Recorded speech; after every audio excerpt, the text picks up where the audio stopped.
A drill I love to do all the time is playing half court and giving myself 3 shots to get to the kitchen. This is forcing me to come outside of my comfort zone, but it's also forcing me to keep the ball down to be able to effectively get to the kitchen without losing the point.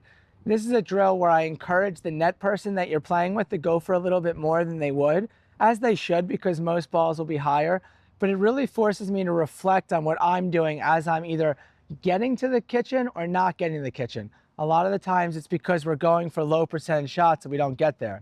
So we want to keep in play and keep into our mind, well, where's our third shot going? Are we driving it or dropping it? Where are we hitting the shot from? What are we trying to achieve once we get up to the kitchen mark?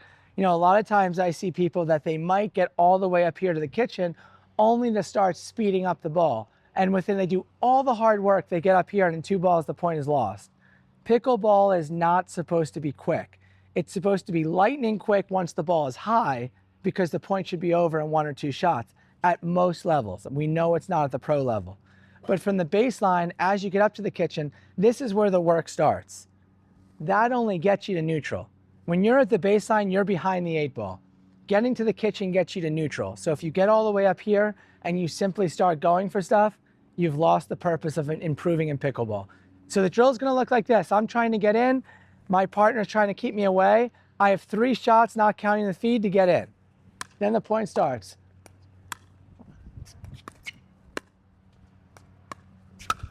Notice how when I came in, I didn't split step.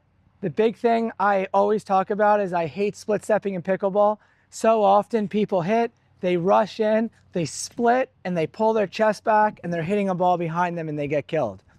Notice when I came in, I accelerated and I decelerated. I dropped it, I accelerated, I slowed down, and then the next one, when I thought I could take it in the air, I took a bigger step and reached in, and I was able to drop it in the defensive zone, which forced my partner to step in and hit up, which ultimately allowed me to attack. See, we have to think about 2 things when we're at the kitchen once we get in. When I'm dinking aggressively to the offensive part of the kitchen, yes, it's going to cause more errors, but it's also going to allow a good player to take a ball in the air and drop it in the defensive zone. So you have to try different things. By me putting the ball in the defensive zone, no matter who I'm playing against, they have to hit the ball up.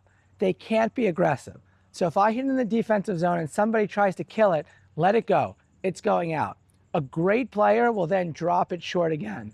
But I need to be looking. Once I drop it in the defensive zone, I have to be on my toes, ready to attack the next one. So let's do it again.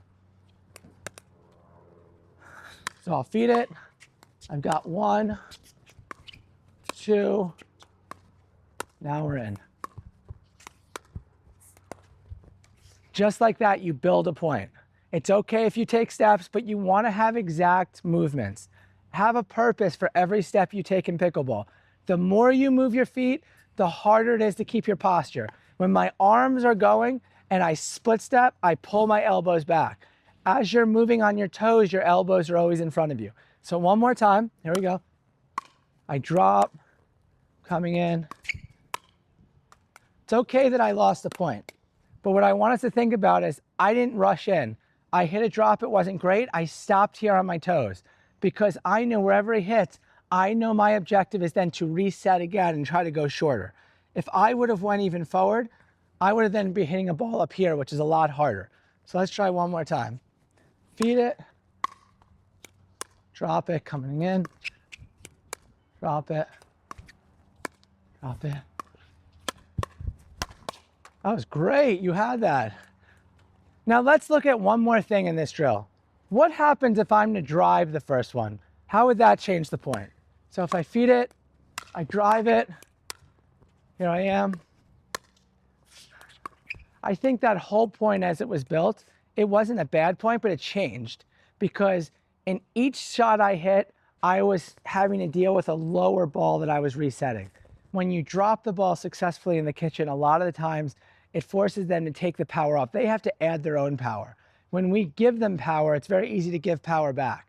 I believe for most players, it's easier to reset a ball without power than it is with power. So play around with it, see what works for you, but ultimately, how are you working your way to the kitchen, and what you do once you get there is what matters.